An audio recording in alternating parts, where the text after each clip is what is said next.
What's up everyone, Ryan here with Millennial Tech Zone and welcome back to my channel. I was having dinner with my friend the other night and he brought up a conversation around how he never will and has never before invested into his company's 401k. So this kind of stemmed a conversation between him and myself around whether or not 401k is a smart investment option and what his reasonings were around not investing into a 401k. So this kind of got the juices going in my brain, and I thought it would be a unique approach to just make a video to talk through the pros and cons of a 401k, and then also my thoughts of whether or not, as a high income earner, you should be investing into your company's 401k. But before that, go ahead and hit that subscribe button, give me a thumbs up if you like today's video, hit that little bell notification so you get notified every single time that I create new content, create a new video for all of you. It doesn't cost you anything, just a little bit of your time, and it really helps out my channel. So I'd really appreciate you guys to go ahead and give me that thumbs up if you like today's video. All right, so what is a 401k? I think this is important for all of us to understand before we decide, whether or not we should invest in it. And think of a 401k as simply a retirement plan that's employer sponsored. So if you're working for an employer, chances are they offer a 401k that enables you as an employee to make either pre or post-tax contributions into your 401k. So if we talk about a pre-tax contribution, basically this means everything you put in now, you're gonna get a tax write-off come tax return for that specific year. But when you go to actually withdraw those funds, you're gonna be taxed on those funds at a later date come retirement. Whereas a post-tax is everything you put in now is already taxed. So come retirement, when you withdraw your funds from that post-tax 401k, that's going to be completely tax-free. You might have heard the terms of things like a traditional versus a Roth. Think of a traditional as that pre-tax, so you're paying taxes later, whereas a Roth is post-tax, so you're paying taxes now. So within your 401k, you have the opportunity to invest in different investment options. So you might have heard of terms like index funds, mutual funds, bonds. Think of these as just a combination of either stocks or bonds that you can invest in. So from a mutual fund perspective, typically these have a higher expense ratio compared to an index fund because you have a broker that's actively managing the fund and you're paying a higher expense ratio for that broker or that financial firm to manage that fund for you. So they're pre-selecting the stocks and you're deciding, hey, I want to invest into this collection of stocks. Whereas an index fund is passively managed and has a lower expense ratio and simply follows the performance of a large group of assets. So if we look overall the value of what a 401k offers versus the values of purchasing individual stocks, are really opening your own brokerage account to choose your own index or mutual funds. It's all about tax savings. So a 401k, think of it as like a tax vehicle in which you can save on either taxes now or you can save on taxes at a later date, depending on if you go with a traditional or a Roth. So, now that we know what a 401k is and the options that are available to us, let's go ahead and jump into the pros and cons of a 401k.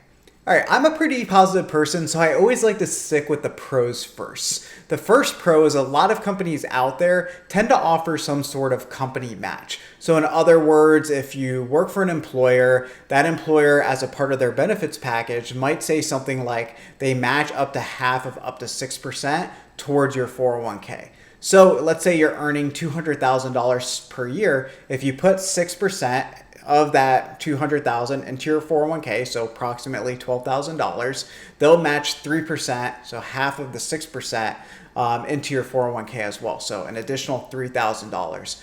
Most people will say that this is free money and they'll argue that you should at least at minimum put in up to the company match, because if you don't, you're losing out on free money. So definitely that's one of the biggest pros of a 401k is that employer match. All right, the next pro of a 401k is, of course, the tax savings. So we talked about this a little bit already, but a 401k is a great tax vehicle for your investments. So take an example. Let's say you're earning $100,000 per year and you max out a traditional 401k. come tax season, come time, in April when you have to submit your taxes to the IRS, when you submit that, you can say, hey, I put in $20,000 into my traditional 401k. You're going to receive all of your taxes back that you've already paid on that $20,000 in your tax return. So if you already have, $2,000 you're getting back, now you're getting back an additional amount of income on that $20,000. Or if you have to pay, you're lowering the amount you have to pay because you're receiving those taxes back for that $20,000. So there's definitely a huge tax benefit from a pre-tax perspective. Whereas on the post-tax side, if you invest into a Roth 401k, everything you take out of your 401k come retirement, if you were to save, let's say $4 to $5 million and you take out $1 million on your first year, you don't have to pay taxes on that $1 million. You will have to pay taxes on potentially other funds that will put you into a really high tax bracket if you take all $1 million out at once. But note, for your 401k funds, those taxes have already been paid. Those are completely tax-free.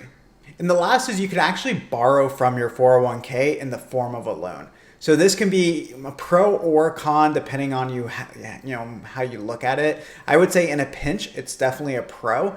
There are some stipulations around how much you can borrow. You typically have to pay yourself back interest. It's around 1% to 2%, and I think it's a maximum of $50,000, something along those lines. However, if you ever run into a situation where you're in that financial pinch, you do have the ability to actually borrow from your 401k if you ever need to. So I would say overall, that's definitely more of a pro if used responsibly. All right, now let's take a look at the cons of investing into a 401k.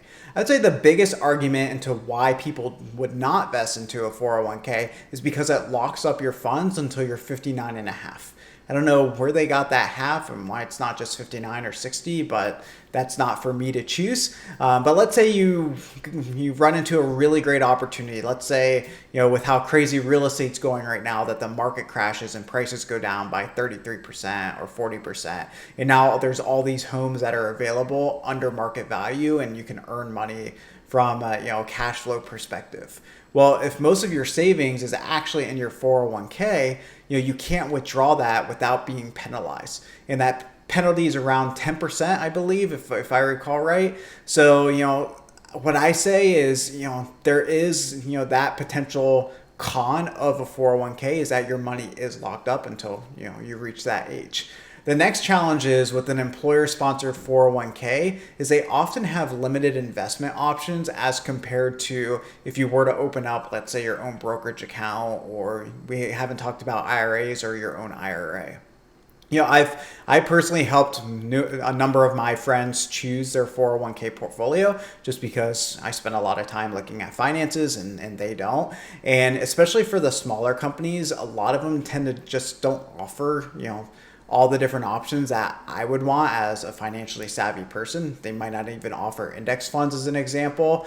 And that could be a huge con depending on the employer you work with. Lastly, oftentimes due to limited investment options, the fees can be especially high compared to normal. So if we take that same example I used just a second ago, I've helped a number of my friends invest into their 401k options by helping them select their investments. And a lot of times they don't even have index funds that are available to them. So they only have high expense ratio funds, mutual funds that they can choose from. So these numbers could be elevated as compared to normal. All right, so now that we know the pros and the cons, this kind of begs the question, should you be investing into your 401k? If so, how much should you be investing into your 401k? And the answer is, it really depends. It depends on your own situation. How high is your income? Do you have any sort of debt today with high interest? Are you taking care of a relative or young ones that are a financial burden? You need the finances to support them. Or maybe there's some other factors in play that I'm just not aware of.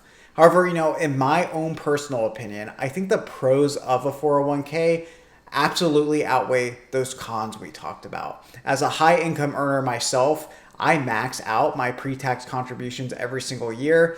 My employer gives me a match as well. So I save about $6,000 in taxes for those pre-tax contributions. My employer match, combined with the tax savings, earns me about an additional $12,000 worth of savings and income per year.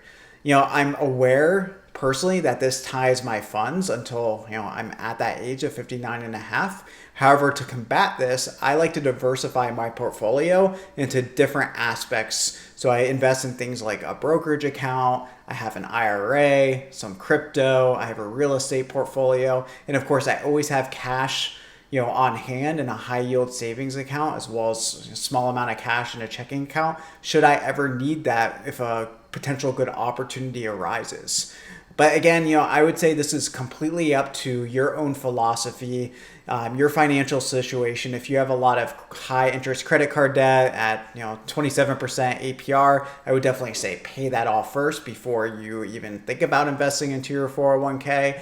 But for the average employed person, the average employed employee, especially the average high income employee, that $20,000 tax savings for pre-tax as well as the employer match is, in my opinion, really huge. I mean, that can be closer to $32,000 a year that you're making with that $20,000 investment. All right, don't forget, if you like today's video, go ahead and give me that big thumbs up, subscribe to my channel. If you have any questions or comments or suggestions of any new videos I should create, these are new for me, so any sort of suggestions, commentary would be absolutely fantastic for me. Go ahead and write those in the comment box below. Outside of that, thanks for watching, and until the next time, bye all.